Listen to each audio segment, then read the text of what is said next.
84,000 a year. God bless. But they'll have the privilege of leaving school with zero debt. God bless. A lot of hard work. Good. That's what you do, right? Yeah. I mean, that is, if you can manage it, that's If you great. can manage it. It was on Sunday. Oh, that's so wonderful. Amazing.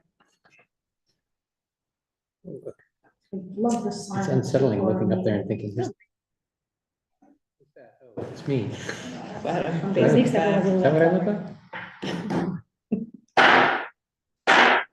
Good evening, I'm Councilwoman Joanne Ryan, calling a special commission for taxation and revenue. Regular meeting to order. It is Monday, December 4th. It is 5:04 p.m. We have with us a host of wonderful people, in addition to our invited guests. Madam Clerk, would you please read the roll? Chairwoman Joan Ryan, Present. Vice Chairman Michael Viviers, President. Councilman Pedro Espinal is absent, Councilor Sue Engelbart, Here. Commissioner Mancini, President. Commissioner Connor Wells is absent, Commissioner Driver, Present. Commissioner Scarros, Present. Commissioner Stolzman. President. We have 7 present, 2 absent. We have a quorum. Wonderful. Okay, Madam Clerk, could you read the first item, please? Item number 1, Excuse me, let the record reflect that we are joined by the wonderful solicitor, Lisa Creeds. Thank you. so noted. Item number 1, broad discussion of city tax structure, homestead and commercial tax. The following has been invited: Michael Pereira, 2021-2022 President, Greater Providence Board of Realtors; Robert Woodley, Board of Directors, member of the Greater Providence Board of Realtors. Wonderful. Okay, could we have, Mr. Pereira, I believe, will be presenting. Mr. Rutley is ill and not able to join us this evening. Suzanne, Suzanne Silva? Yes. Please come, please join us. So what we're gonna do is, we're gonna swear you both in at this juncture. Madam Clerk, could you take it away? Could you please raise your right hand? Do you swear under penalty of perjury that the testimony you're about to give is the truth, the whole truth, and nothing but the truth, so help you God? I do. Can you please both state your name and titles for the record? Michael Pereira, Realtor. Suzanne Silva, Association Executive, Greater Providence Board of Directors. Thank you. Wonderful. Thank you so much for joining us. And I'm sorry that Mr. Rutley was ill and couldn't be with us. I was looking forward to his testimony. What I've asked you folks to join us this evening to speak about the homestead exemption. Obviously, it impacts realtors significantly because you deal with it with every transaction. So we thought it'd be good to give perspective to the commission. Of course, we have Jane Driver who will tell us everything we wanted to know about it, but we need to get official testimony. So that is why we've been invited today. Do we have any presentation for the group? Any formal handout? Councilwoman Ryan, we don't have a formal handout. I do have some questions that were given to me ahead of time. That's fine. I didn't know if you wanted to ask these questions or I just ask them and answer them. Sure. Okay. That sounds great. I didn't know if you had a handout that we needed to distribute to the group before we started. Do we have any handouts? Madam's first. Just the one that we've put in the binders already that came by, From from Dan. Dan. Dan Logan. Okay, why don't can you read that? Would it be possible for you to read that into the record? Yes. Why don't we distribute it? I'm just gonna ask for your patience for a second. I just wanna get an email memo from Dan Logan, who is a retired from the Providence Foundation, and a frequent flyer, if you will, in front of the Finance Committee on the topic of commercial taxation. He has a perspective, it's been pertinent and relevant to the finance meetings for many years. I think it's even more pertinent now as we're looking at it very closely. Dan has COVID and wasn't able to join us at this meeting. So we felt, in the best interest of time, the best way to get testimony in from him would be for him to submit a memo. We're not gonna have any testimony on it, but you can read it at your leisure, but I would like to have it read into the record. And can you it's in the binders, you said, folks? You've already placed it in the binders. Okay, so all members have a copy of it? I'm not sure. Yes. It's the The very last last. one. Should be the last one. So before you read, let me ask for it to be entered into the record. Vice Chair, would you make a motion, please, to enter the letter to, let's make sure I got the right letter in front of me, folks. It's the last. S. Okay. All right, so what we have in our binders is literally, if you flip to the back of the book, the back of the binder, you will see it's a 2-page document. It is a statement to the Special Committee for Taxation and Revenue by Dan Bowden, MUP, AICP, retired. It is dated 12/1. And I am going to ask, now that the vice chair has a copy of it, he can make the motion. I'm going to ask for a motion made by Vice Chair DeBiase to call this Exhibit Exhibit S, seconded by Commissioner Stolzman. All in favor? Aye. Any opposed? Ayes have it, motion carried. The letter is entered into the record and will be a part of our meetings. Can you please, Madam Clerk, read this into the record? Statement to the Special Committee for Taxation and Revenue by Dan Bowden, MUP, AICP, retired. Thank you to the committee for this opportunity to comment. I am writing as former Providence Foundation Executive Director. While I am retired from that long-term position, I still have a desire to see a more vibrant and successful city of Providence. I am involved with a number of Providence not-for-profit organizations. Some examples are Providence Promise and the Mile of History Association. I commend the committee for investigating property tax policy. The policies are complicated and solutions are challenging, but changes are needed, in particular regarding the commercial property tax. During my tenure as the director, the foundation advocated for competitive and predictable commercial rate because of the very high commercial tax structure. I can recall many studies pertaining to the high tax rate, such as comparisons with other communities, studies showing that commercial office rents have not increased over several years, although the tax burden did increase. How the real estate tax expenses take a disproportionate amount of the rental income for a property, and how job growth in Providence was lagging behind the state's growth. This high tax structure was part of the problem. In my experience, as projects such as Capital Center, Down City Revitalization, and I-195 redevelopment were implemented, the high commercial real estate tax made it much more challenging. In fact, tax stabilization agreements were widely needed to make projects feasible. This was recognized a few years ago by the state and the city. As a result, a standard tax stabilization program was developed for the interstate I-195 lands. In 2016, the National Resource Network produced a study entitled The Strategic Fiscal Management Plan for the City of Providence. I believe that this was the last comprehensive review of the city's finances, including its tax policies. The study cited that the Providence commercial tax rate is among the highest of the largest cities in each of the states. It stated that the city's high relative commercial tax rate may hinder economic growth and competitiveness. The city responded to these facts by freezing the commercial tax rate for several years, with a small reduction this year. While these actions were welcome, there are more changes needed to create a competitive tax rate. The Lincoln Land Institute has completed their annual report on commercial real estate taxes paid in the largest city in each state for taxes paid in 2022. Providence's rate is higher than all the cities except for Chicago and Detroit. The average rate is 18.73, while Providence's rate is considerably higher at 33.36.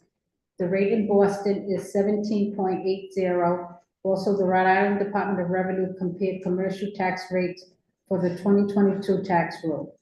Providence's rate was the highest of all Rhode Island communities. The high commercial tax burden still presents a challenge to achieving more investment, economic activity, tax base expansion, and job growth. The high commercial tax rate requires more usage of tax stabilization programs to achieve goals in these areas. A competitive tax rate will help achieve the city's goals and reduce the need for tax stabilization agreements.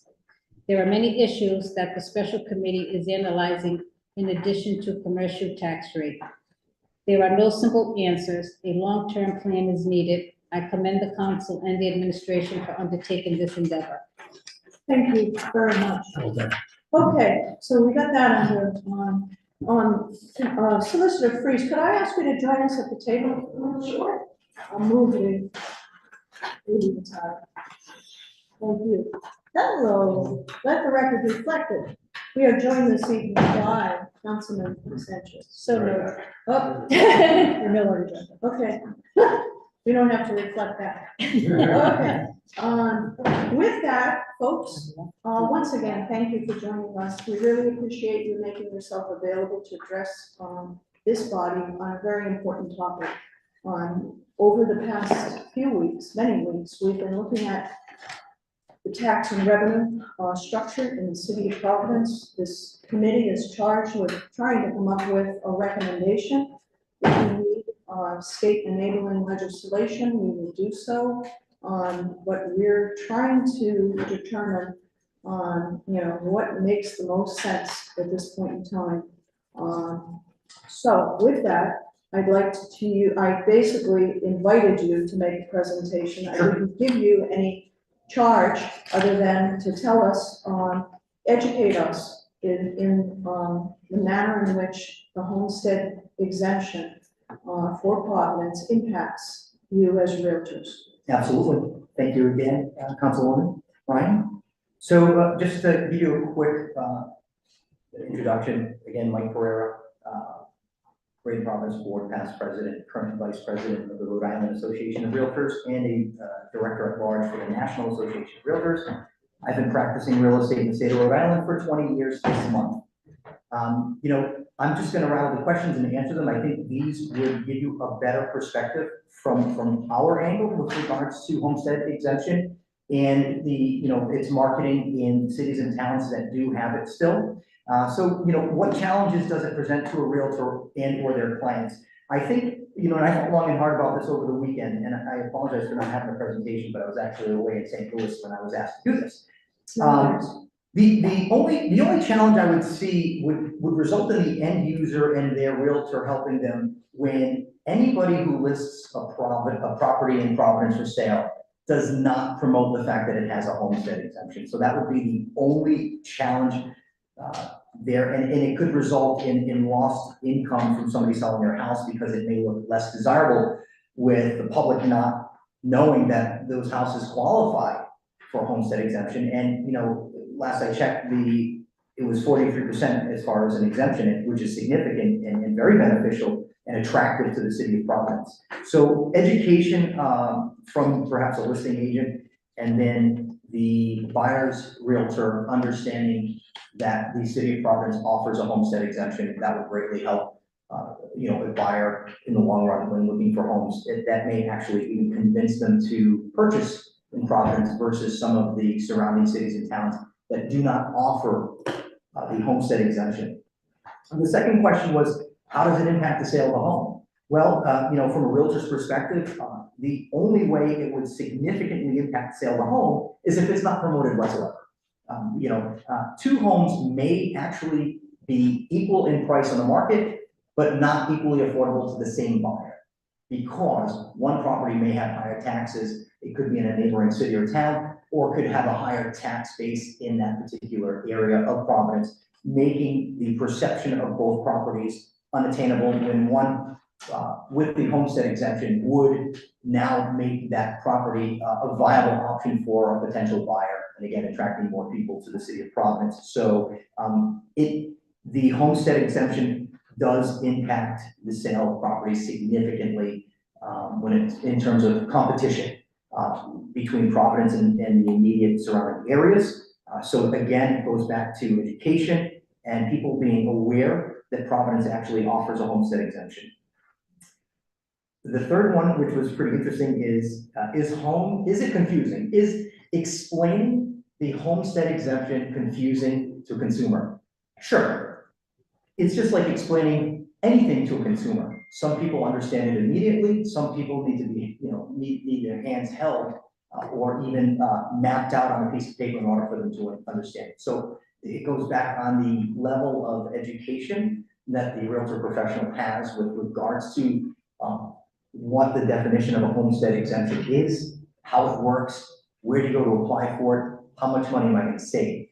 If that realtor is not aware of or isn't proficient in explaining those things, homestead exemption would be very confusing to a consumer.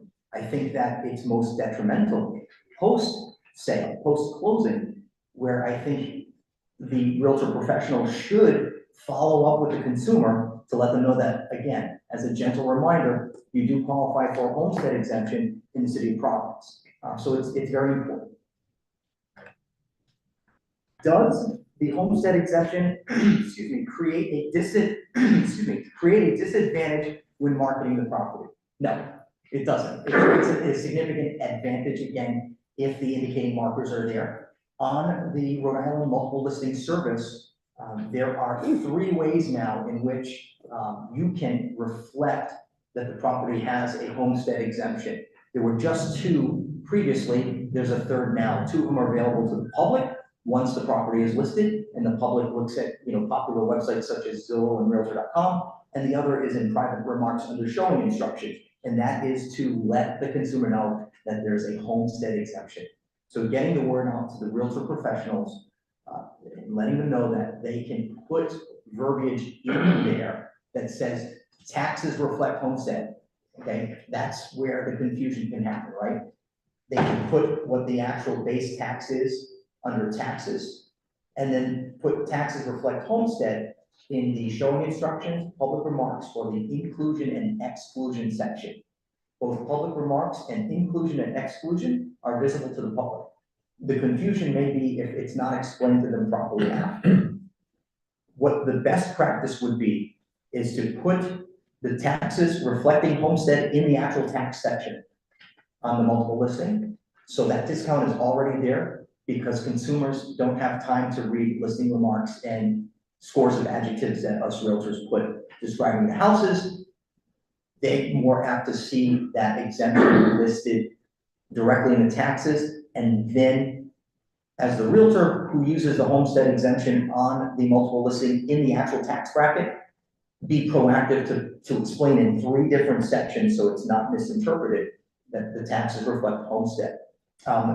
You can go as far as putting, taxes reflect homestead and are based off of whatever the mill rate is for that particular town. For Providence, I believe it's $18.35 on 1,000. You can explain taxes are based off current assessment multiplied by the current mill rate pulled from the website, and then deduct 43% for homestead prior to do their own due diligence prior to making an offer on the property.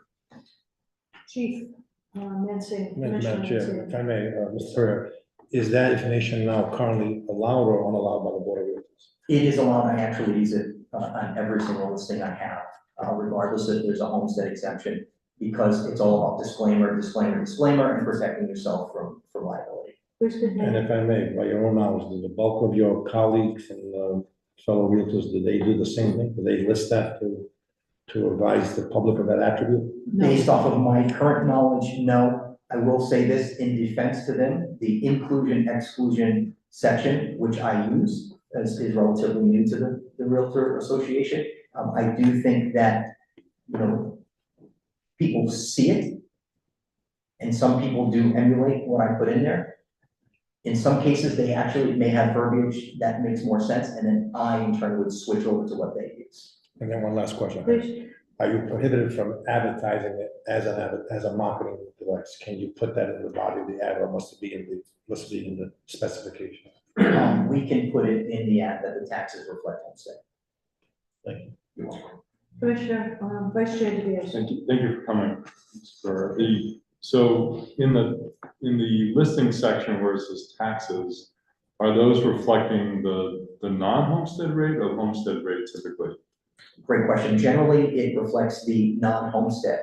A savvy and educated realtor will put the homestead exemption and then let you know in 3 separate sections on our multiple listing service that those taxes posted reflect homestead.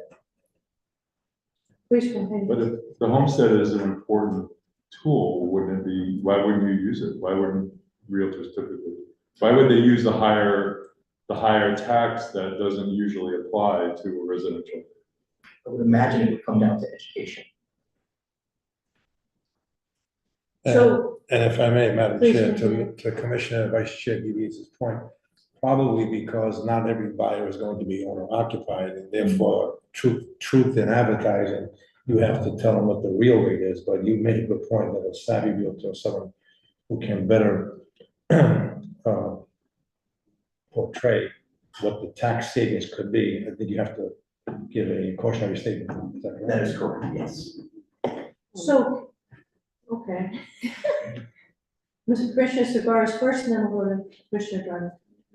Do you have an estimate of, what the proportion is of buyers who are not actually going to occupy the houses that you sell? Do you know what I'm asking? Yeah, so you're looking in terms of investment. Yeah, So that would probably vary, literally neighborhood to neighborhood, zip code, city to town, depending on what the demand is. I would imagine that, in this particular climate, you're not gonna get as many investors in the city of Providence because consumers, let's just say this, at the national level, in their economic forum 2 weeks ago in Anaheim, Dr. Lawrence Yoon, our chief economist for NAR, stated that the multifamily market on the residential side, meaning through 2 to 4 units, is the only market keeping the current real estate market across the country going. The reason is now because of high interest rates, you now have single family users looking for multifamily because it's more affordable. They have the rent to offset the cost of the mortgage. What that did is, or has been doing for the last, I would say, 18 months, is driving investors off because they can't compete with that level of emotion when making offers. So I would say the majority are probably owner occupied. if I may, just Please to continue, follow up. Commissioner. I was more asking about your own experience, and whether you see much of this. I am aware that in the past few years, large hedge funds like BlackRock have put together units whose purpose is to invest, and a lot of what they're investing in is actually single-family homes. I'm curious whether you see any of that here in Providence. So I do see that somewhat in Providence. However, again, from personal experience and working with investors, currently working with investors, they're literally taking a step back because they can't compete in these areas right now with the living consumer, the owner occupied. They're making emotional, unless again, if it was a large corporation like BlackRock, who coincidentally has purchased about 25% of all the real estate in the United States over the last several years, they will be more to, in some circumstances, operate at a net loss for a few years with the hopes that the rental market increases over time and puts them back into the black. I don't think that your local investors, I don't work with, and for the record, I don't work with major investors that come into Rhode Island to invest. I work with local investors, maybe in the greater Providence, southeastern Massachusetts area. They're not buying right now. When a BlackRock or somebody like that comes into the market, they do their shopping through a particular set of agents. I think that BlackRock probably operates under themselves. Okay. What's that? Thank you. Commissioner Driver, Couple things that I've been selling real estate for, I don't know, 23 years, and I do most very, very successfully on my net. well, we're more successful people, but anyway, I sell a lot of stuff on the west side, a lot of multifamilies. And I think you're right, the education part of it is sort of a little bit lax.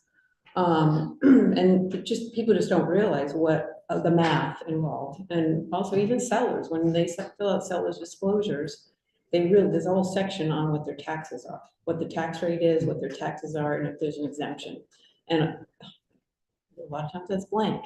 So people are, even sellers are unaware, and a lot of people aren't aware of when you can apply for the exemption.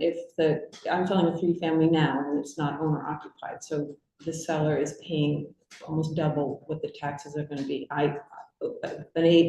Some agents do the math for buyers, but I think it is a little bit ambiguous sometimes when you can apply, where you apply, where's the forms, when does it take effect, if you're trying to get a mortgage, does a mortgage company count it if it's gonna be owner occupied? Do you get that exemption right away, or do you have to wait until the city gives it to you? So there's a lot of gray area when there shouldn't be, but it's, it's typical.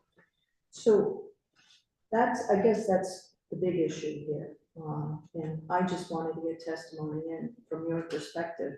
So you are advertising when the standard course of action is to advertise the tax at the higher amount, no homestead stated, with other language somewhere off describing that there may be a homestead applicable and the reason behind it. Is it true that the majority of people who come to look at housing, if they're in another state, do it electronically? And often, whether it's Zillow or Redfin or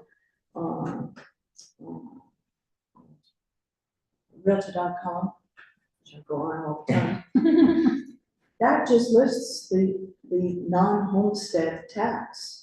And the perception, and correct me if I'm wrong, is that it's very expensive to buy a house in Providence because the taxes appear to be high without the exemption. Is that a true statement?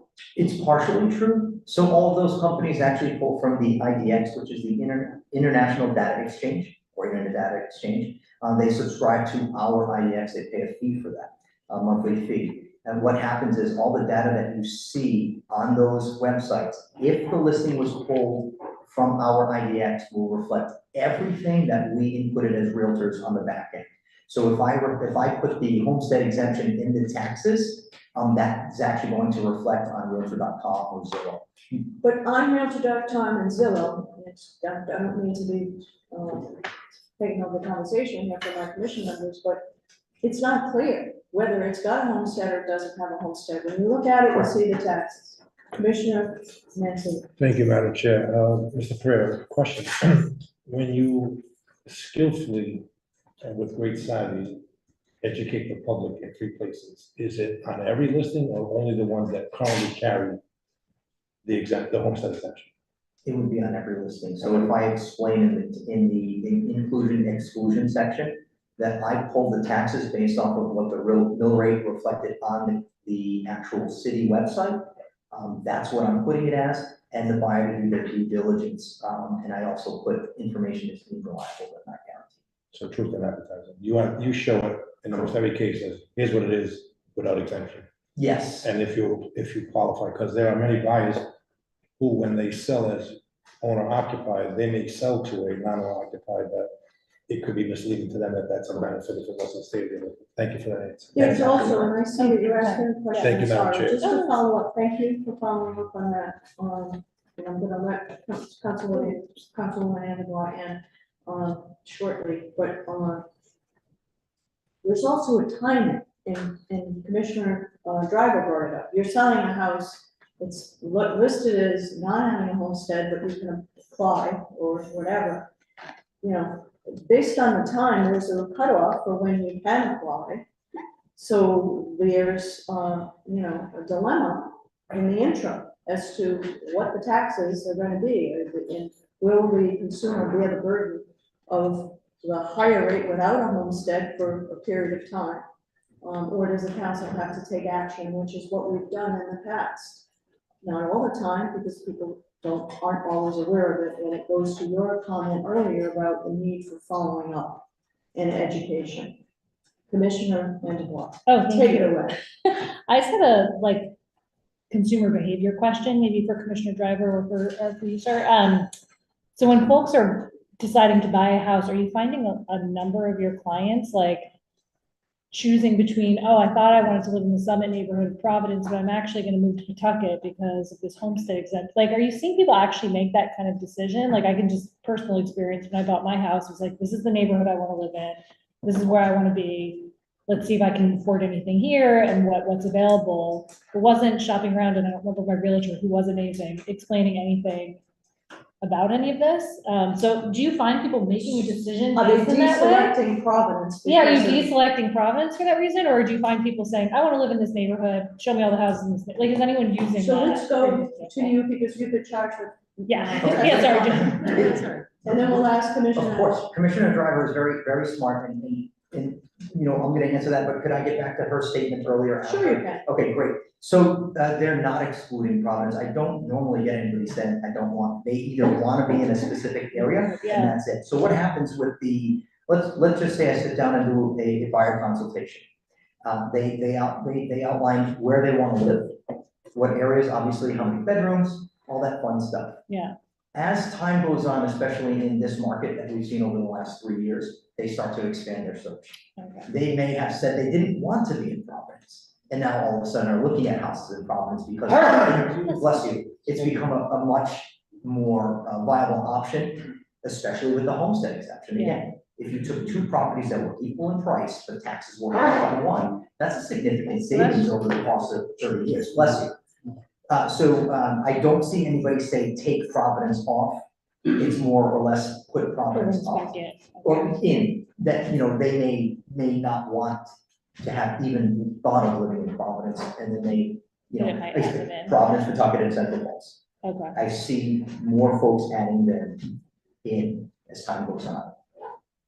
Yeah, Vice Chair, are you all set? Yeah, no, that was my main question. Yeah, Vice Chair I Tobias? just wanted to comment that without the homestead, taxes in Providence are not that high compared to other communities, so it's not, would you agree? I mean, it's not a big disadvantage. There's a lot of communities with much higher taxes than Providence. That is absolutely correct. There are, yes, there are much. But with the homestead exemption, we're very much more attractive. Commissioner Dunn. I think a lot of what people take into consideration is quality of life. Yeah. They're okay with paying taxes at a certain tax rate if they are going to have a certain quality of life, or if they're gonna get a certain kind of, you don't mind paying a little bit Yeah. more if you're gonna get something. Yeah. That's what I find. In certain neighborhoods are more desirable because of that whole quality of life, element. Yeah. So that encompasses a lot of different meanings too. Yeah. My quality of life checklist is different different, from, She thinks some other yeah. people, I don't know, but people are pretty savvy and they look around, they drive around, they're doing mapping, it's all this stuff happening on the internet. I would agree with that. Commissioner Mancini? Madam Chair, if you'd be so kind, only because we have Mr. Murphy, Deputy Tax Assessor here, and I thought, given that the conversation touched upon how do people go about the homestead, given that it's a public record this evening, you'd be so kind to have him I would sworn in love- and have him give the testimony on that? Absolutely. Madam Clerk, could you kindly swear in Mr. Murphy? Raise your right hand. Do you swear under penalty of perjury that the testimony you're about to give is the truth, the whole truth, and nothing but the truth, so help you God? Please state your name and title for the record. Michael Murphy, Deputy Tax Assessor, also a Realtor, also a classical one, Rara. Thank you. There you go, wonderful.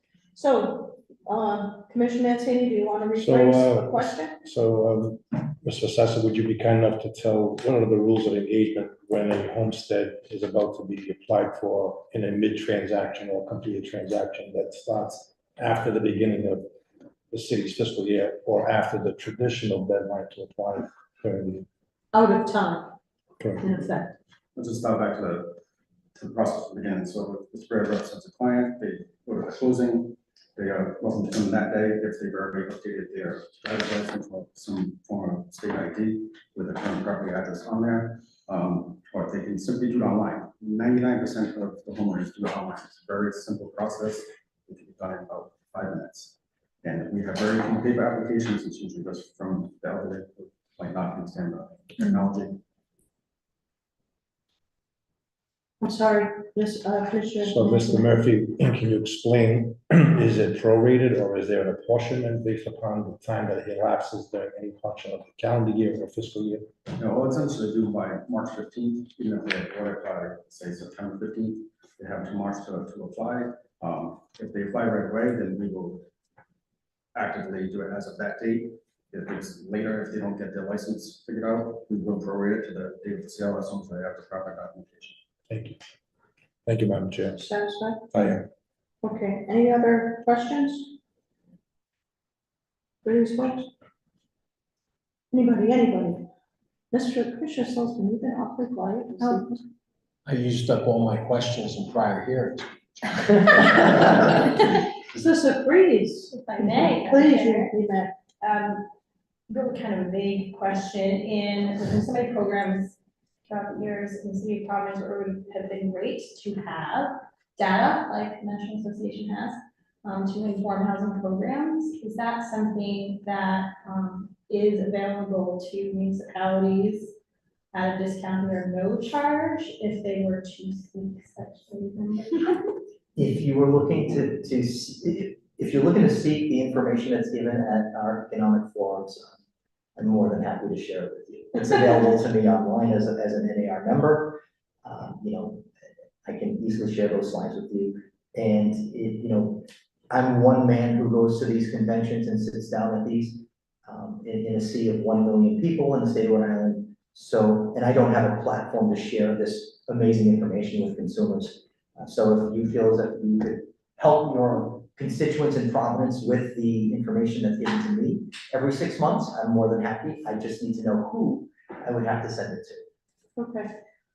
Please continue. One more shot if you don't mind, Sure. Chair. I'm just throwing out there that we used to anyway have Ptolemy had a license with planning and development, so I'm familiar with that technology. It's an amazing database, which often when we were building this database to inform housing programs, we were thinking, wouldn't it be great to have this input?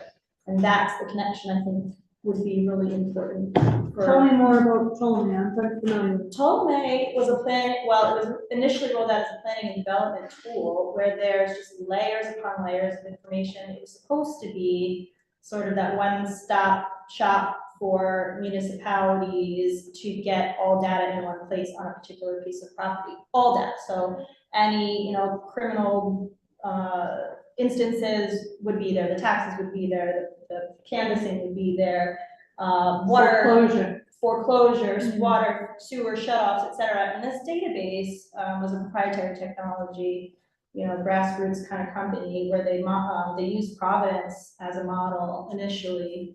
And its capabilities are endless. And I know planning and development had, for a pretty reasonable price, access to this database in planning and development, but I always hoped we could build upon it in this kind of a way to inform not just commissions like this, but other, housing projects around the city. So I would want to connect, if we still have, Okay, so I will ask the planning department if they still have it, Yeah. where it's at, and what's going on with it. And also maybe we can try to figure out how we can expand it. yes, Thank that'd be you. great, thank you. Commissioner I Jordan. have one quick question. So we talked about how the process of getting the homestead, how soon do you lose it after you leave a house? So say I sold my 4-family and moved to wherever. Very good question. How long does it take for the city to catch on that I left? So we review every sale, all the sales data that comes from the Board of Deeds, straight to our office. We're pretty much up to date each month at the end of the month. And anytime that we review a transaction, if we see that there's a sale, we only have a homestead, it'll be flagged in our system to remove that by the end of the calendar year. And how about if I moved, I kept my 4-family and I moved? Yeah. And, That we would see it on sale. We would remove but if I didn't sell it, I rented out my unit and I moved to Johnston, which would probably never happen. Oh, I know, we don't. We wouldn't be aware of that if we moved to Johnson.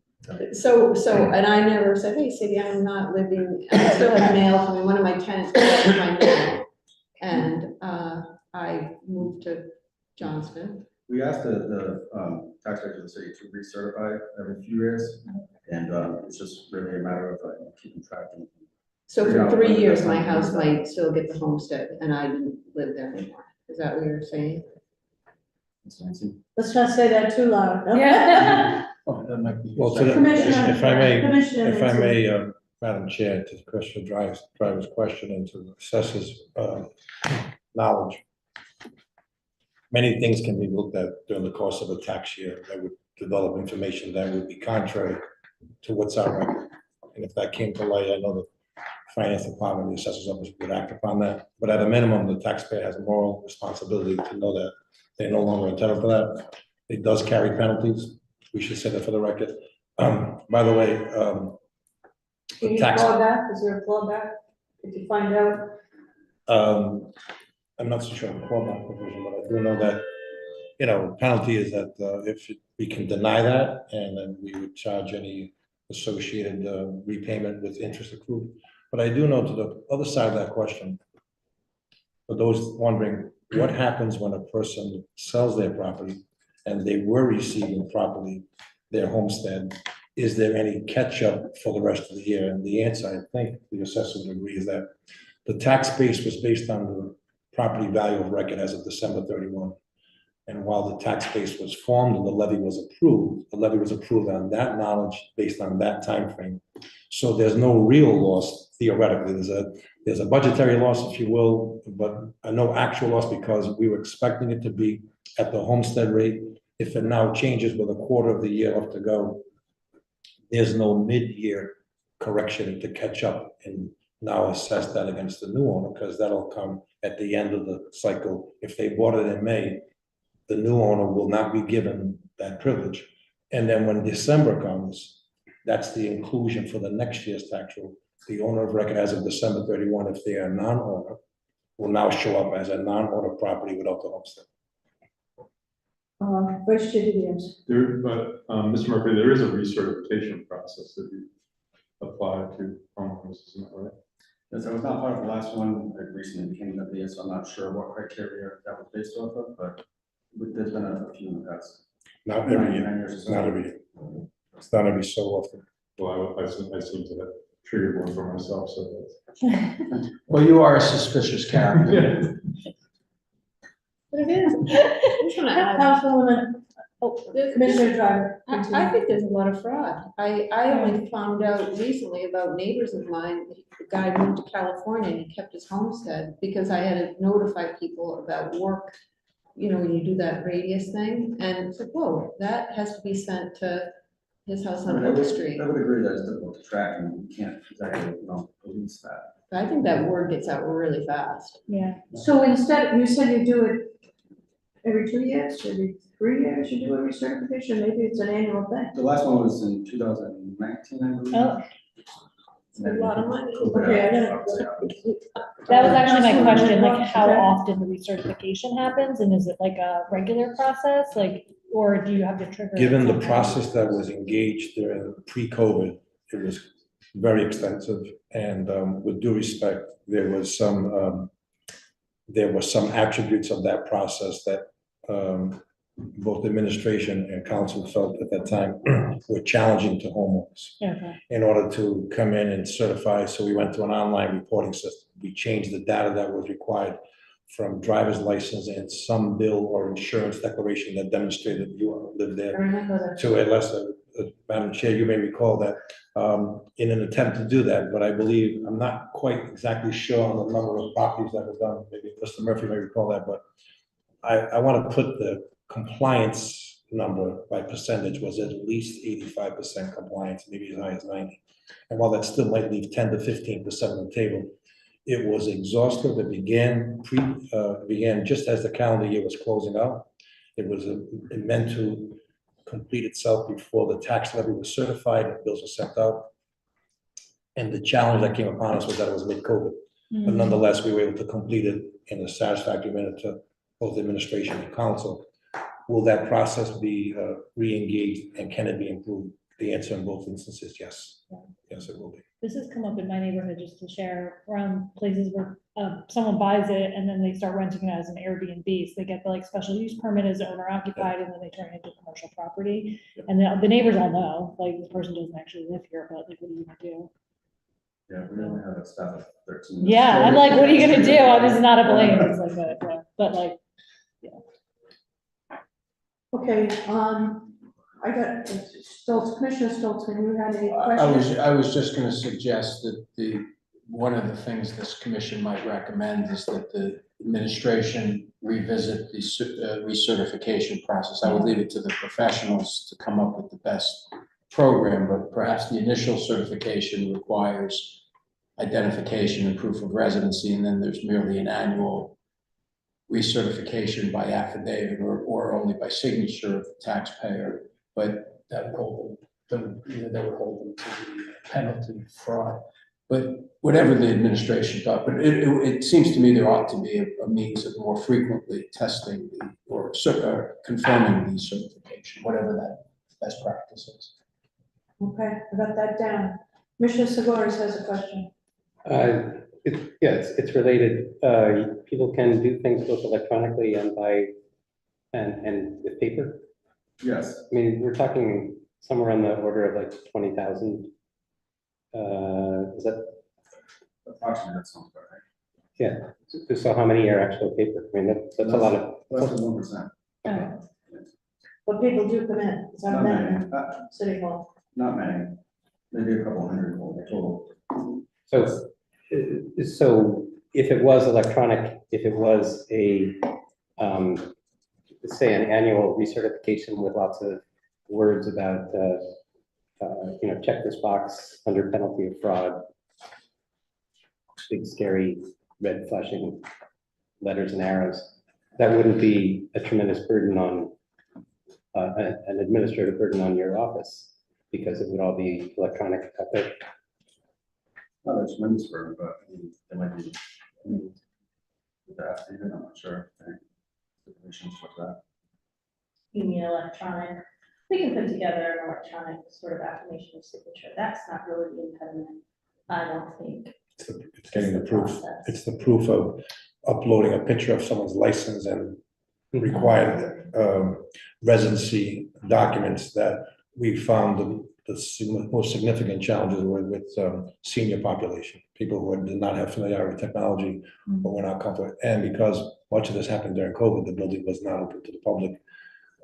As we know, I told you to shave your mustache before your driver's license. and so we would certainly revisit what practices would be considered best practices, what practices would permit fair and proper dispensing of that provision, no doubt. No doubt. Okay, thank you. We can certainly look at it again. Absolutely. Because obviously COVID Absolutely. changed everything. It did. And to your point, Commissioner, Mancini, many seniors that I know, at least in my ward, came down to City Hall. Yeah. Because they wanted the paper, they wanted you to give them something. I actually had to call the assessor's office to affirm that this person was indeed granted their homestead or that it was reaffirmed. They're very concerned and they're not comfortable, particularly with something that is that costly to their monthly lifestyle. Just doing it electronically or have the capacity to. Commissioner Mancini. And if I may, Madam Chair, you were one of the more active council members who represented your community and beyond. And if you may recall, there were 3 extensions of the deadline in an effort to allow more people to comply with it and get the education up. I thought that was a success, given the challenge of COVID. And I thought that, and that hadn't been done for 9 years prior. So think about the catch-up work that was being done. So by the time it completed itself, 2 calendar years or 2 parts of fiscal years had completed itself, bringing us only to a year ago now, Right. making it seem, to me at least, it's still current. It's still current within the realm of an 85% compliance factor. Will it now go different? As Commissioner Driver has reported, there are probably instances like that in many parts of the city. But to do a comprehensive, the best way is to do a comprehensive recertification, not one-off. And I think that's something, as Commissioner Stolzen mentioned, maybe a very good recommendation that we follow up on. So Happy to do so. I agree with Commissioner Silton, and I agree with you, Commissioner Mancini. I am very well aware it was a heroic effort. It was. And I know, Mr. Murphy was very deeply engaged and involved in No that doubt. process. So No doubt. I know that the effort exists, and I'm appreciative of the challenge. I hate to prolong this, but That's the okay. certification is only a license and an affirmation, right? It was a little more lax in the previous administration, they didn't require as much documentation part of it post-COVID. People being able to obtain other, supporting documentations, we used to require a bank statement, the binder page of your insurance policy, there was a number of items. Utility bill. It's prescribed by ordinance, correct me if I'm wrong. Yes. No, but I mean, I just did it, it just requires a license and an affirmation, right? So this is not a high bar, right? It's somebody who's got a driver's license with an address and signs an affirmation. Yeah. That part goes back to when we had the motor vehicle taxes. Part of it was a lot of people were registering their vehicles in other towns, so that was one of the main reasons why we had a driver's license linked up with the homestead. That is correct. I'm not trying to be critical, but the fact that people have complied may not actually root out all the people who may. Yeah, which is why we like to have more supporting documentation. And again, if I may, for the record, Mr. DeVies is correct, Commissioner DeVies, I should say, but that was because of the leniency, if you will use that word, to permit people to do so during a COVID environment and the success of that. And while 85% response success, would there be some factor within that that was not true and valid? Like everything else, yeah, there's people who take advantage of it. We were satisfied that we had the diligence to do that. We worked with the council. We made every effort, as the chair will know, to extend the amount of time to comply so it was not denied and taken away. The premise was not to take it away for those that were already receiving it as well. So You found the balance. we did. And that's an important We thing. did. So I appreciate that. Thank Any you. other questions on this topic? This has been a lot. May I just ask one valuation question? Absolutely, Commissioner Silton. And you might not be able to answer it at this, but we'd love to hear a follow-up if you want to write us a letter or convey the information to the chair directly. I'm curious as to follow up on the earlier line of questioning on the incentive versus disincentive of the Providence tax rate. At some point in time, we're going to discuss in depth the commercial rate, I hope. Yes. But on the residential rate, the commissioners may recall in Exhibit D, we had page 1 of Exhibit D in our packages. We had the comparison city by city, town by town of the commercial rate, the residential rate where we rank. And I only raise that because we have a very high homestead exemption, which was, I'd really like somebody to give us any data or even their observations of the impact, the real impact, the rate with or without the exemption has on velocity of sales and volume of sales. Because Pawtucket, I live not far from, we here in Providence, none of us live far from Pawtucket. But the Pawtucket rate, residential rate, is $16.94. It's only $1.25 different than our rate. So if one is looking at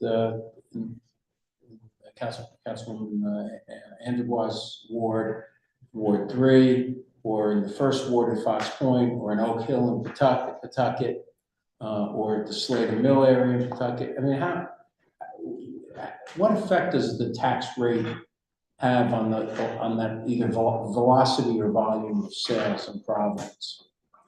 So it's over the last 3 years, I've likened and been quoted in the journal as the real estate market being the Wild West. Anything goes, anything that from a professional standpoint is spoken could be argued against. I don't think that when it comes to homestead exemption and non-homestead exemption cities and towns as of now, since 2019, it probably doesn't matter. However, when markets start to cool and people start to take their time and shop, that's when you're going to see issues. You may see if, for whatever reason, again, we're talking about the advantages of having it from a realtor perspective, not necessarily should you have it or should you not have it. But if you didn't have it, I don't think Providence would be as competitive with other areas as it is now, despite the fact that the rates are very close to each other. Again, people are purchasing homes out of desperation right now, not out of facts. There are some people that are savvy shoppers who have time to research and spend a year or two before they pull the trigger, but most people we see out there, and it's evident from having 50 to 100 people at an open house, that buyers are purchasing out of desperation. So I don't know if I can give a valid answer to that question based off of the last several years. But that's helpful, I appreciate that answer. I would, if I may just follow up, Yes. one observation, I mean, we use the homestead exemption in Providence to smooth the acceleration of valuation, right? I mean, we've talked about that at this community, the press and the popular parlance that we use to do that. And I would just say, I think it's not good. My own personal view is it's questionable public policy to use a high sticker price, high discount method to attract or to ameliorate the real tax rate. And there are some policy benefits to homestead exemptions. I'm not against homestead exemptions, but when it becomes such a major fundamental part of our public tax policy, I question the value against the dangerous slope it is on the high discount model.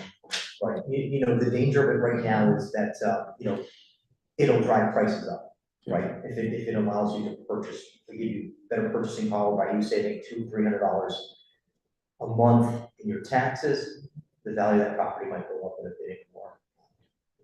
So they may, in theory, end up in the same position they would have if they purchased the house at a reasonable price with no homestead versus a much higher price with homestead, because the perception that discount is there, if that makes any sense at all, So again, it could be smoke and mirrors. I don't know whether it is. We have seen some cities and towns do away with it over the years, like Cranston. When I was a resident there, I don't know, how it impacted their tax structure, but Commissioner Driver said it best that post-sale is where the confusion becomes apparent with regards to what, cutoff times, Murphy stated, how do you apply, what do you need to apply, who's going to remind you to apply, things of that nature. Good. Anybody else on topic? Any comments for us on commercial property? I believe you're probably astute and able to talk about residential. Do you have any feeling about Providence's high commercial tax rate? I know Commissioner Stoltzman is always focused on that. Do you have any perspective on that you'd like to offer? You're not charged with offering that. But... Well, with all due respect, I do not dive into hardly any commercial whatsoever, so I would be doing it a service. Okay, no problem. Just thought while we were here, I'd ask that question. Okay, so that concludes the line of questioning on this topic. I thank you once again for joining us. And Suzanne, I want to thank you very much for coordinating this testimony. I reached out to you and you were wonderful. So for this, on behalf of this commission, thank you very much. And we wish you well. Great job. We would Good like discussion. that data that Solicitor Freeze had asked you for. And Madam Clerk, could I ask that you send it to you? And you can get it to me? Absolutely. Thank you. So can someone give Mr. Pereira your contact information? Thank you. Okay, so that concludes that. Just for committee, the commissioner's consumption, Mr. Segura's? I'm good. Okay. I got distracted, I'm sorry. Solicitor Freeze, you have on your plate some research work for us or a testimony on circuit breakers. I know you sent me a couple of emails, and I'm sorry, I've been worried about labor and babies and all kinds of things like that recently. So I didn't delve into them deeply, but I'm hoping that I can speak with you about making a presentation on circuit breakers for this body that it's been asked of you. So that's coming up next. As far as commercial tax, I was able to reach out to Dan and I got that testimony for us.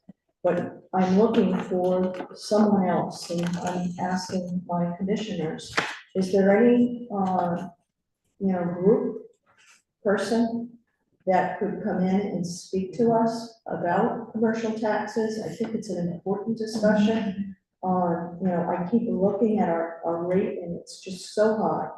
And I keep begging the question, and no one's answered me, why is our commercial tax so high?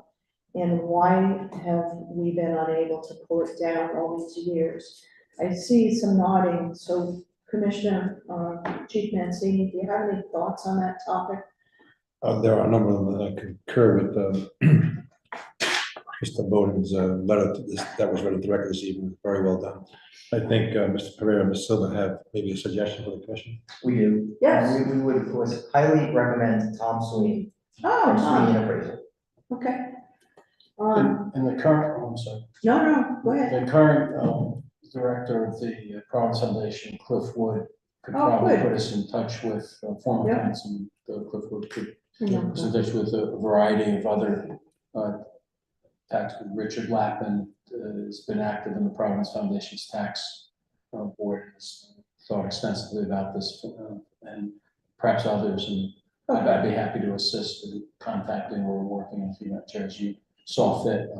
That is on my list of critical things we need to address. So I'm gonna try to get them in and have that presentation made. Did you have a suggestion as well, Vice Chair?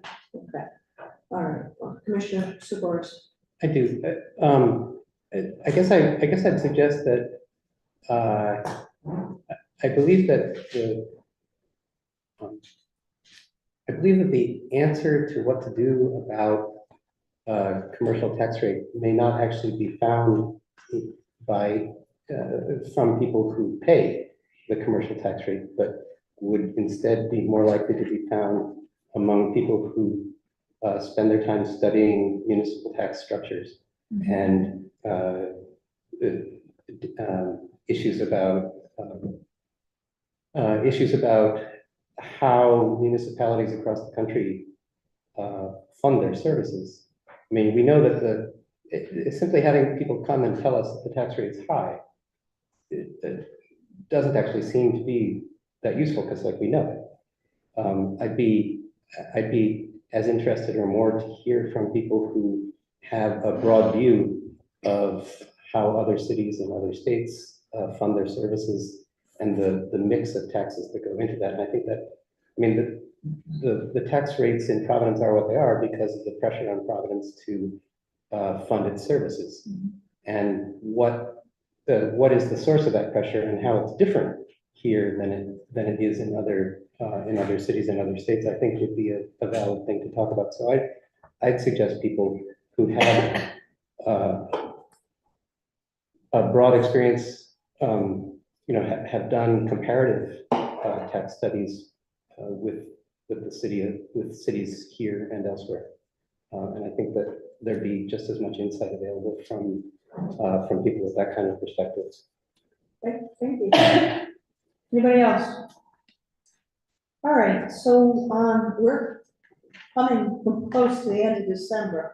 So what I've asked the council is the council policy office is to start to put together a report, and albeit a shell at this point until the body makes some recommendations. We've got to deal with this commercial tax discussion, and it should be a robust one. I agree with Commissioner Stoltzman.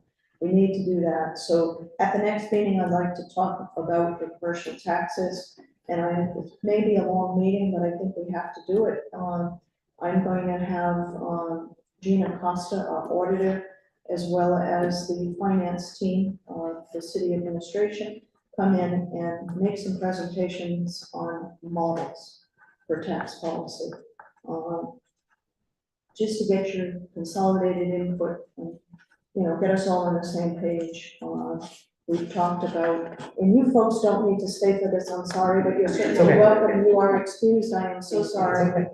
We get so wrapped up in this. I thank you again for joining us. But we're gonna have to, as a group, digest some of these models The goal obviously is we want to come up with a model that increases predictability, transparency is, and most of all is fair across the board. We do have to pay for our city services, and we're challenged by that. We're also challenged by the fact that we're gonna be losing ARPA dollars, so we need revenue streams.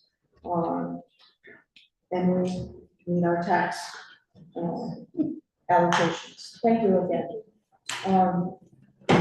We may need state legislation, change based on our, the appeal of some models, one or more. We may need to have a legislative ask.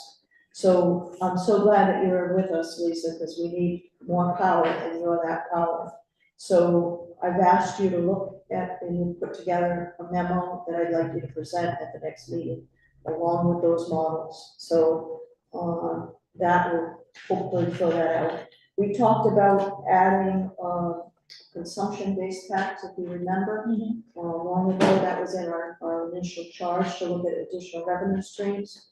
We need to do some more work on that, and I've got to figure out how we are able to digest that and come up with something. And maybe just a recommendation to the administration to do, I think we talked about an annual review of our fees and our permits and all of that, to see how we compare and contrast, and to see if there's any room for growth. But one of the things that emerged in our discussion was the thought about making sure that Providence is a town which attracts visitors. We want to attract visitors. We want, I don't want to burden the visitors, but the reality is there's a lot of potential that we don't really tap into with admission fees to some of the events that people come to see. So, and enjoy. And, you know, we want people to come into our hotels, we want people to stay at our restaurants. But we're a capital city, and I think for so long, we've been so focused on trying to keep our taxes down and just, you know, chug along, that we're not looking at that, the potential for consumption tax. I don't think this body has the time or all the tools that we need to really delve into that, but I think that a charge that I've been thinking about, and I've spoken with a number of commissioners, you know, I think that we should put that on the administration. That should be a charge that we can make a recommendation that you research and basically look at the, what is it, the NRN? I always get those, Yes. Yes. NRN study, and maybe expand upon that component of their review and analysis, which was top shelf. And then the other component, I was trying for a 3-leg stool, but it seems like I've got a 4th leg on my stool. Expand exemptions from vulnerable populations. We have a lot of seniors, you know, low income. We need to try to figure out how we can address that population. So we need to look further at that. So those are kinds of the things that, you know, we've been talking about in various ways. But again, the next meeting is going to be all about commercial. It's going to be about enabling legislation if we need to modify it. And we're going to review the Shell report and start to seek some recommendations. And Aaron, Mr. Gardner from our policy office, how are we doing? If you could explain how we're doing on that report. You know, as at this point right now, as you mentioned, we're in the preliminary stages where we're actually just recapping all of the meetings and all the agenda topics, et cetera. So it's still very early, but Okay. the clerks this weekend. I'd like to see a draft. We're running out of time, so let's get the draft together. And the ask that I made was the charge of the commission. So we're starting with the enabling legislation for this body, this commission. And identify all of the members, and identify all of the meetings, and identify all of the topics with hot links to every exhibit. We don't want the work to get lost. What's left are the recommendations, which we're going to talk about as a group in the next few meetings, and then finalize a report as a team, as a group.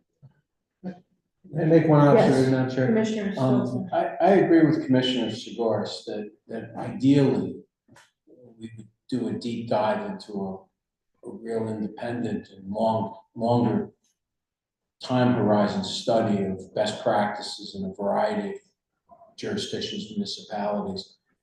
But it's not a bad thing if we do in our short time frame that we were charged with to come up with some suggestions that might be concrete based on the history and the experience that the administration, council's office, and PASO has had. But it's also not a bad thing if we, based on the information we do have, we can make recommendations that further items should be studied. Absolutely. And I agree. topics should be completely agree. socialized, and I would encourage us to be robust, even if we don't have all the data to make concrete legislative changes now. Our work should not be the end of this discussion, whether it's another commission because they don't like Sigoris and Stolzman, or us continuing the work. Have you read that? Yeah. But we have a good opportunity to make some observations and some concrete recommendations, and then we can make others, like, you guys we should really compare to why this Providence is too heavily reliant on an antiquated tax base. That's the problem. So, and so we're not gonna fix it by December. This commission won't come up with a really good recommendation to fix that. But the state and the city, as a city-state, we've got to start looking at that. I agree, and let's remember when we had the gentleman come in from the NRM, we were like, why can't we do the study again and update it? Because that was a great study. Granted, it was expensive, it was grant funded. To do the whole thing over again would be a lot of money. However, pieces of it maybe guided or recommended by this group. I think we left with the combined thought that it'd be great if we could expand on this study again. You had your.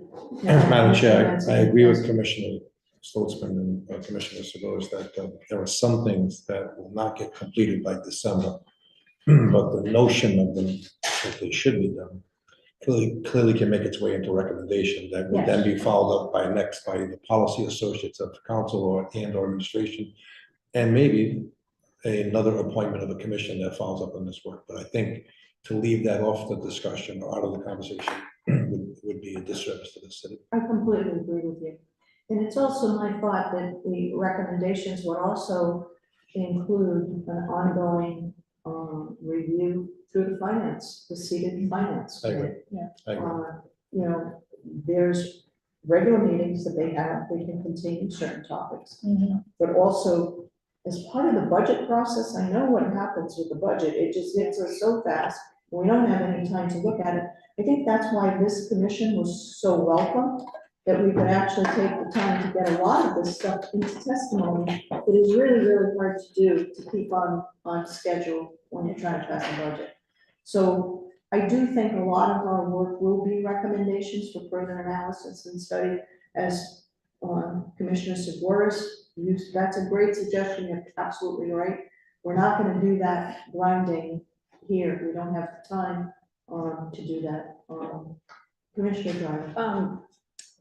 Just a quick question, because in my mind, the 3 houses that are getting torn down on Angel Street, which I find really disheartening, talking about why people come to Providence, and part of it's the fabric of our beautiful city, and it's frustrating that those houses, and also this whole thing about the dorms that are owned by our universities are not taxed, and it's, if I own a 3-family and rented to Brown students, maybe my house should be taken off the tax rolls. But anyway, I'm unclear about the pilot that was, is it 20 years going forward, even if they buy property and they turn it into dormitories, those are also going to be off the tax rolls? I guess I'm unclear as a tax-paying citizen going forward. Is there any checks and balances about what can be bought up and used by Brown or Johnson & Wales or Rizzi? I just don't know. And in my circle, people are like, what do they keep getting? So. Well, So Okay, that's a big question. A lot of questions. Well, I just want to start thinking about my Okay. input and if we can't go to, and if we can't You've go raised back to. that before, so obviously it's an issue that we want to address for you. So it's like a couple of bites there, and it's a lot to unpack. However, you raised a couple of things for me.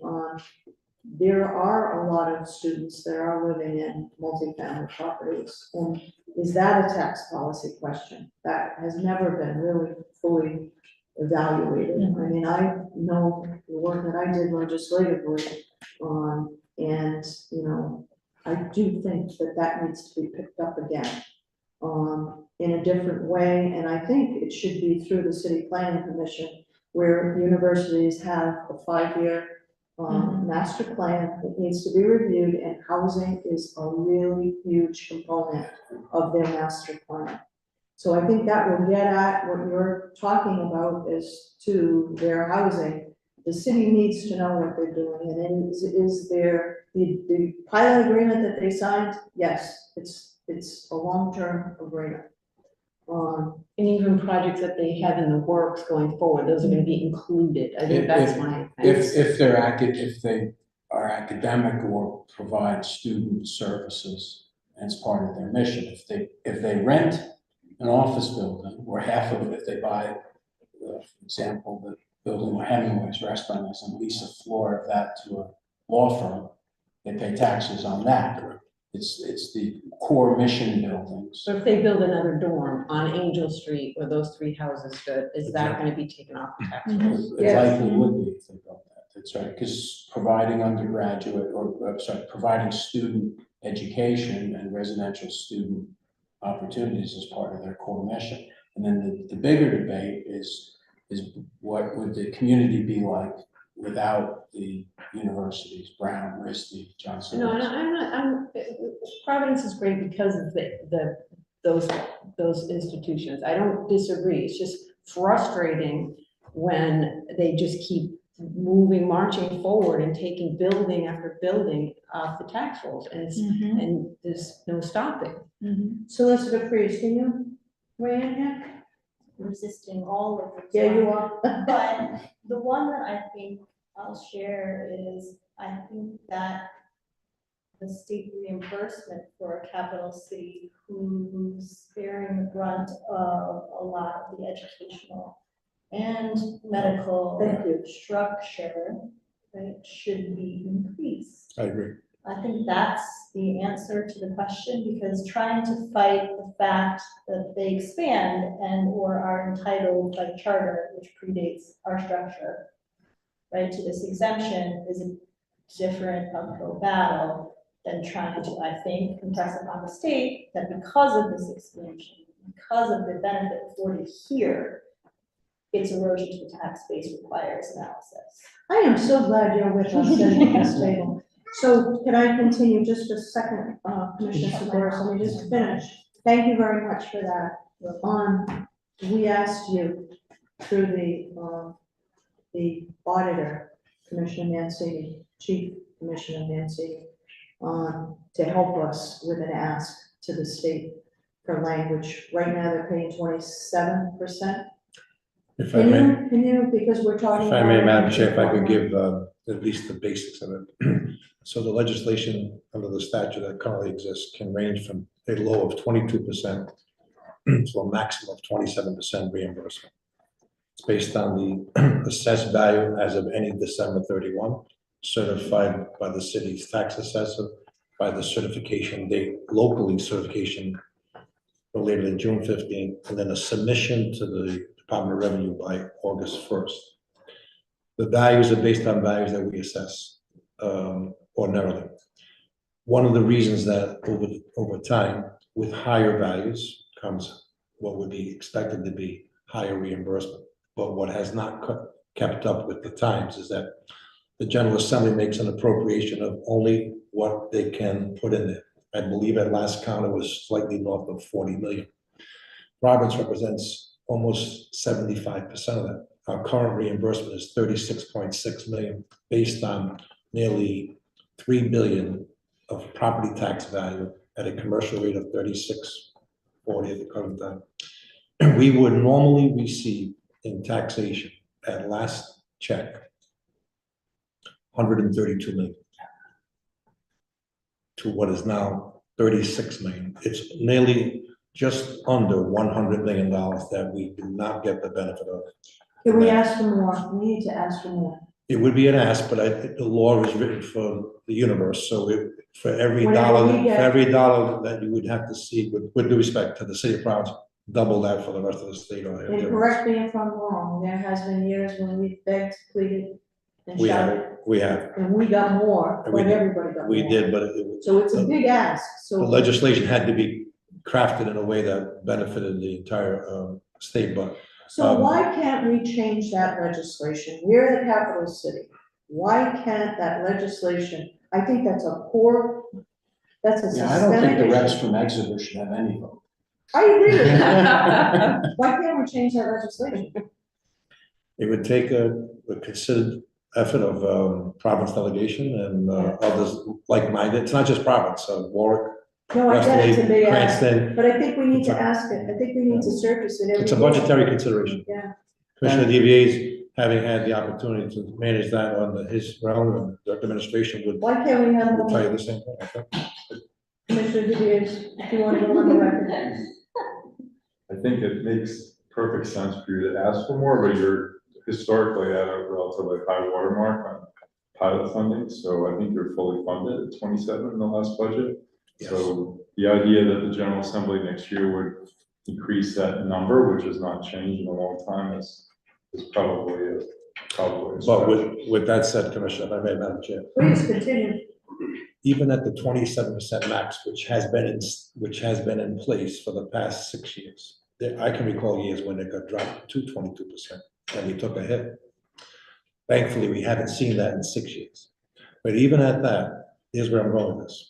If you apply the 27% against the taxable property value of all non-tax exempt institutions, theoretically, the reimbursement number should be more like 38.5 million, based upon what's available in the appropriation on a pari pursuit basis. We're not getting 38.5 million. So we I think in want the last couple of full- years, we probably left 2 million on the table So per we year. want the full. In a 5-year period, that's 10 million. Yeah. And I make that argument Yeah, every time I speak about that. I've heard, it's not the first time I've heard. Okay. I want these guys to take care of that. So can you help us phrase that ask in a meaningful? I can, I would have to, I would work with not just the council leadership, but certainly with our own administration and Mr. Napolitano, who heads up our intergovernmental and legislative effort, see Okay. what that would look like. For the next meeting, can you try to put something in writing? Yep, I'd have to run it by that. Commissioner, Vice Chair, Diaz. So I'm not meaning to contradict, the great Commissioner Mancini, but I think Providence has a undue focus sometimes on the tax exempt property.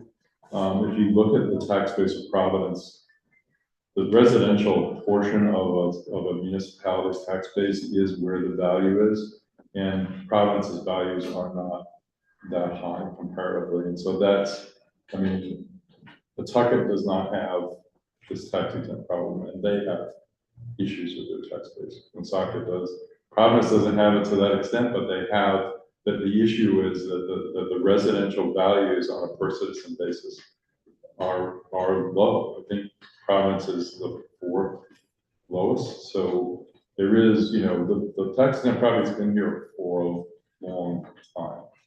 And I don't see it gobbling up more of the city and significantly, maybe improving it, but, so I just think we lose sight of these bigger tax problems, like the fact that homeowners are not taxed very much in Providence. So we kind of lose that by talking about, so I would hope with the tax exempt deal, we would sometimes, it's fine to ask for more pilot money from the state, even though Providence gets about 80% of the whole thing. But I do think we lose sight of these other structural problems that are not due to that, besides the fact of assessing how much a 200-year-old or 150-year-old building at Brown is actually worth, and whether you can actually go collect taxes from it is a whole different. Or a new art building. Yeah. How do you value that? Right. But anyway, so that's a big, that's a kind of I don't mean to contradict that. If I was in your position, I would argue for that because it's a state policy to reimburse you for that at 27%. And why isn't it 30? Why isn't it 35? I get that, but there's a much deeper tax problem because it isn't like these taxes in places just took over half the city that we used to get taxes from. That's not what's going on. Do you have any thoughts for the commission on, that we should be discussing before next? I think we've talked about the high commercial tax rate. I think that's holding us back, and there's a corollary to that, in my opinion, on apartment buildings, which that's, so you're hurting affordable housing. I think long term, there needs to be more tax money from homeowners, and we have to find out how to fairly do that because we have a lot of low income taxpayers here. And so how do you go from here to there? But we just talked about how the residential tax rate is actually somewhat middle of the road, a little higher than average, and you give a 43% discount on top of that. So you're already, for a city that has some financial challenges, you've decided that homeowners are going to be taxed in I think the 10 lowest rates in this, besides the fact you have all these city services. So I think those are big. I think those are big issues. And then bringing other revenues, because the tax base is, even if we were to fix all these things, the tax base is limited. So, can you bring things like the emissions tax or more meals tax or some other, better fees? I think those things you have to be, so that's kind of what I would be thinking about. I don't think you're going to get the legislature to give you a special ability to do that. So I think you got to think about a statewide tax. So I don't see it likely, General, somebody's going to give a Providence special. I would agree, Madam Chair, I would agree and concur that any legislative change would have to be enabling to all communities. If I have one other thing. I've been asking for a capital city carve-out since I've been a council person. But the average person, why not? We bear the burden of the state in so many ways. On the homeless topic, on the education topic, so many ways. But anyway. Just one thing to add is on the homestead on the multifamily to me is particularly extreme. I mean, that tax break is Well, high, so. Commissioner Salzman, you said it when we started our conversation tonight. We've been using the homestead as a tool to smooth out our tax bills, to make it somehow palatable. We've got the apartment association, Mr. Weiss is in the back, auditing this meeting, but, we heard how it impacted their business, and I would like to be able to come up with some modulation method. It is a homestead for apartments that makes sense.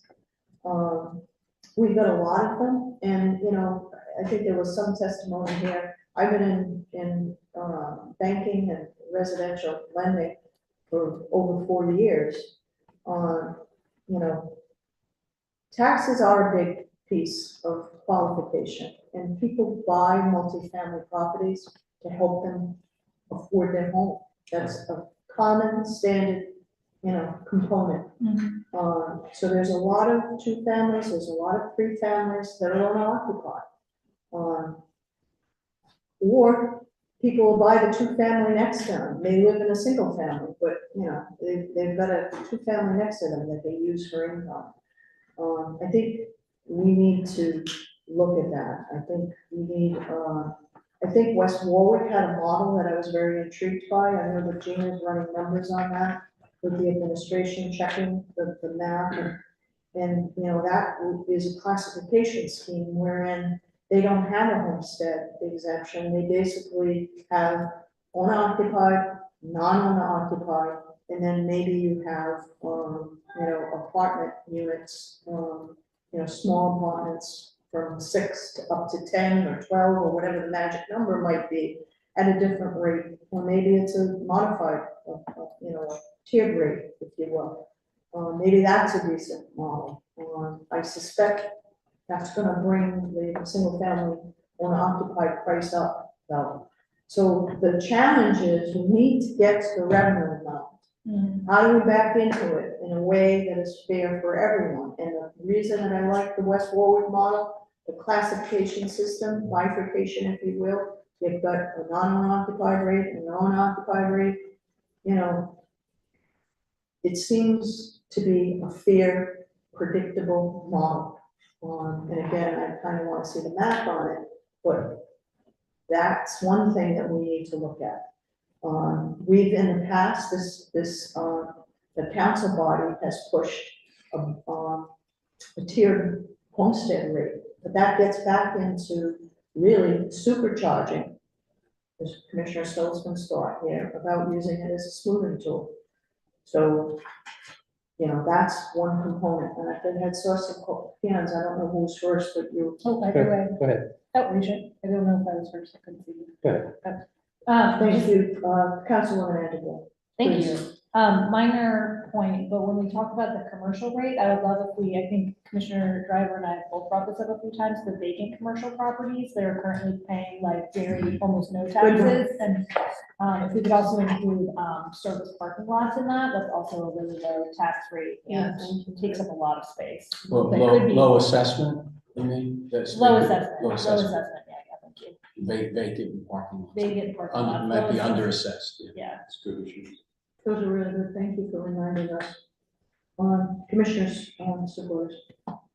There's a bunch of things, a bunch of things that just occurred to me during the course of the last few comments. One is about Brown, and an additional argument to make to the state is that Brown actually is, you know, an economic engine for the area and for the state.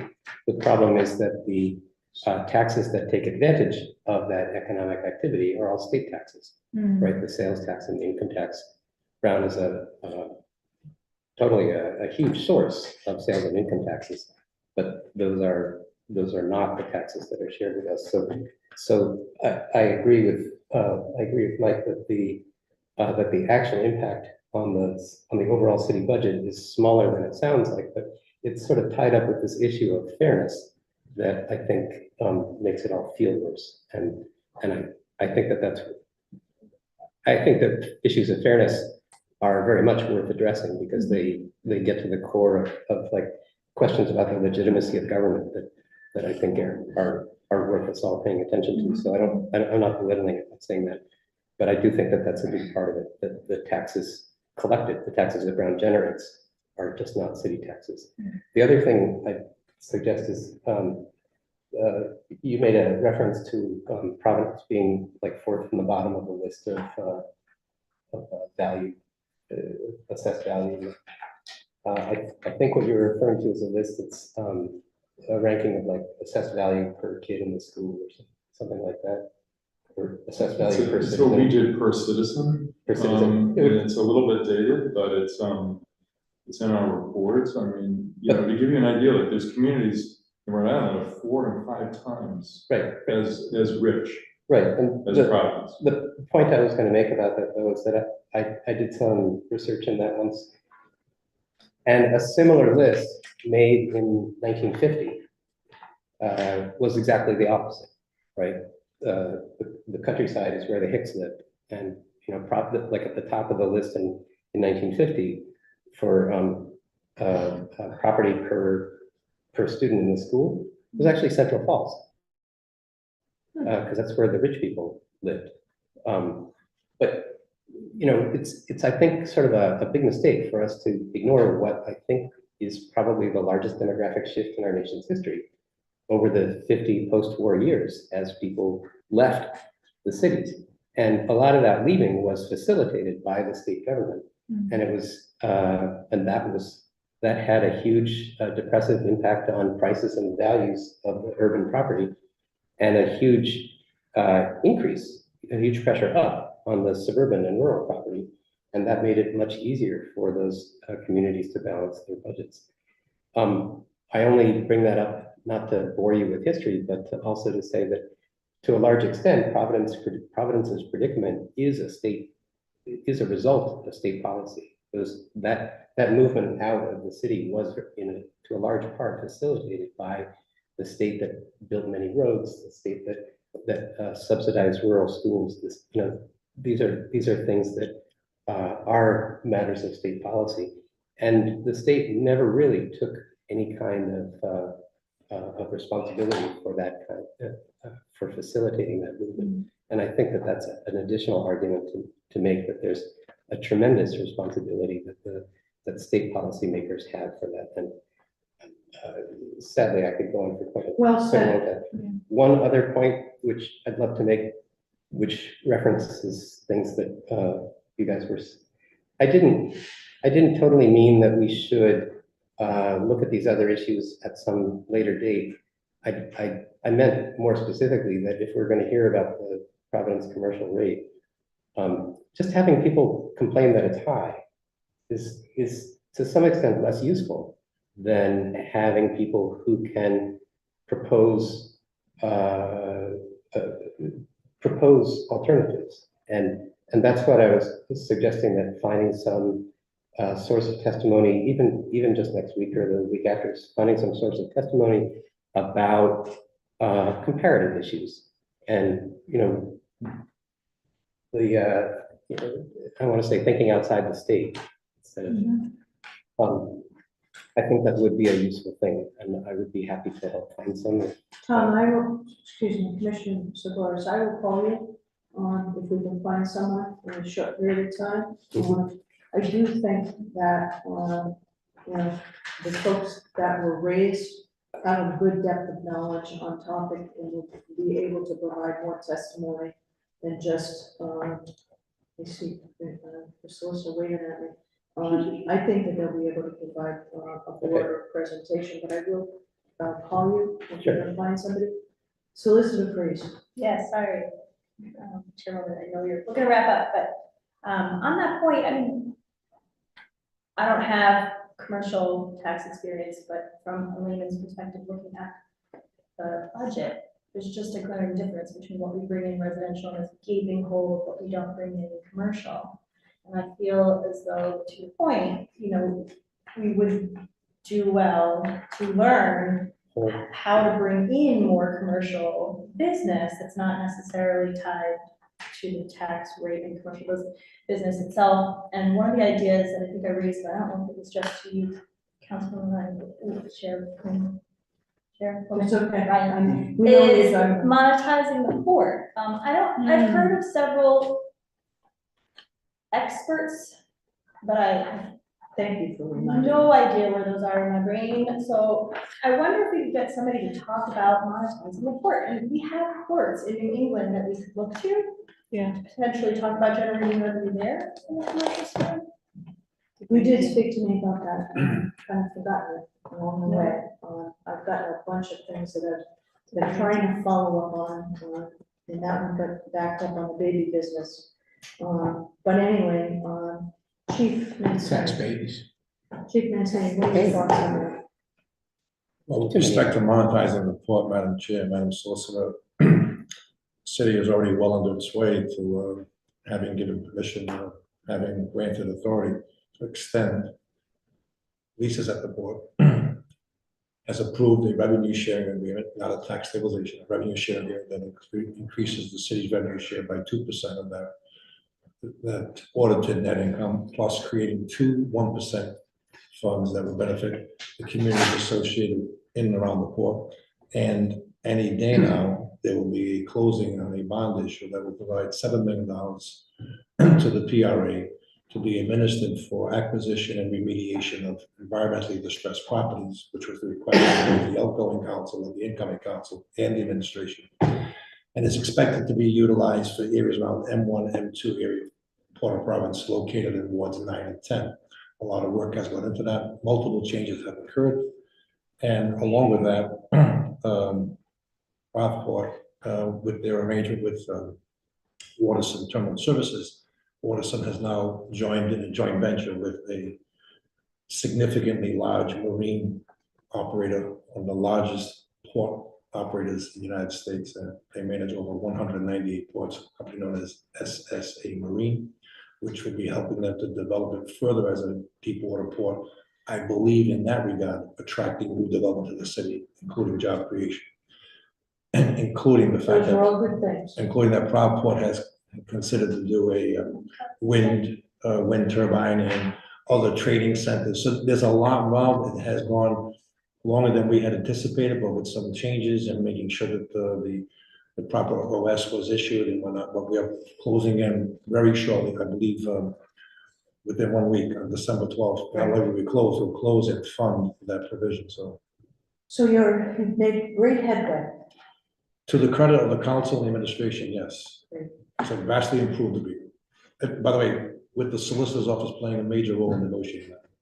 And I know that's been being Solicitor Freeze's client, monetizing the Yeah. form, so I'm glad to see that the administration is moving forward on that. That's great. Do you have any other further thoughts that you'd like to see in that effort? Because I think that they've made major strides. I think the negotiators, which really included the city's chief solicitor and outside counsel, along with the city's administration, have covered much of what I just spoke about. And we're just waiting for the clock to tick till we get to the call for closing date, which is a week from tomorrow. Solicitor Freeze, so that's why I put that topic on the back burner. Got it. I knew they were doing a lot of work on that, but I appreciate you raising it, and I appreciate the great explanation to the Thank you. commission. Thank you. Councilwoman. Councilwoman And Anderson. I'll be quick because I do know you're trying to wrap up, but a question for Chief Mancini and the solicitor. Is that just about Provport though, not the full Port of That's correct. Providence? Okay, because there Provport. might be other That's correct. monetization. That's correct. And as I in the said, greater with SSA Marine, which is now fully disclosed, a major port operator. Yeah. If I may, Madam Chair. Please, This is continue. my personal comment, but giving deep sea water ports other than Quonset Point as you travel up the northeast corridor.